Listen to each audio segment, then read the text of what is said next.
All right, so there's one more thing. Um, the drawing is dry. I finished it. It's a good, 45 minutes or so old.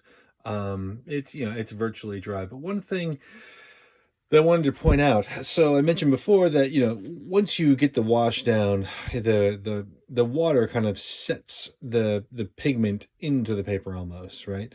So it's still on the top surface, but it's not going to erase.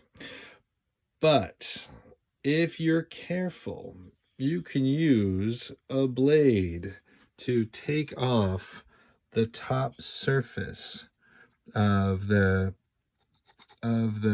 paper and expose the white underneath, right? So if I've decided, and I have, that this should have been white.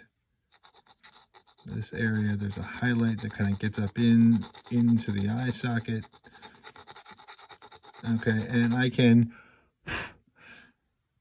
scrape off the top layer of paper, exposing the white paper underneath, right? And I can use that to, in here, like that edge right there is a bit strong. So if I'm careful and I use a nice sharp blade, I can carefully kind of take off that top layer. Okay, making a more effective drawing, right? You can bring out the whites again. The problem is you can't go back over this because that paper that I scraped off is all fuzzy now, and it will really soak up the wash. And so if I put even a light wash over it, that's going to appear very, very dark. Okay. I also noted that I need to. There's a highlight that kind of goes down between the hood of the nostril and the cheek. I just want to bring that out.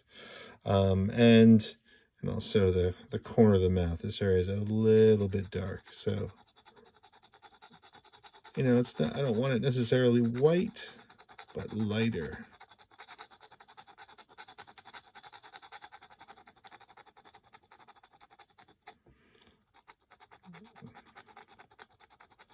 So that area that kind of comes out of the mustache and beard, this plane of the lip catches light. Of course, it turns around away, so over here it's not going to be quite as light. But now I have that, not exactly a highlight, but I've brought that light out again. So now I did the same thing here. See that light right there? That light where we kind of read is the white of his eye.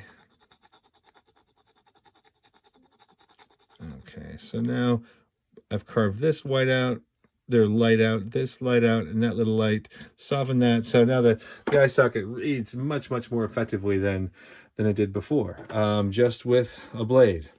All right. So this is what you do at the very end of a drawing, though, because of course you really can't work over that once you've committed yourself with that blade. But there are times too when if you want to just do one mark, now it works better with higher quality paper, kind of smoother paper, as opposed to kind of a very toothy paper. It's not going to work quite, or maybe it will. But it's worth a try. Working the surface of the paper like that is often can be a really effective way of finishing out a drawing. All right.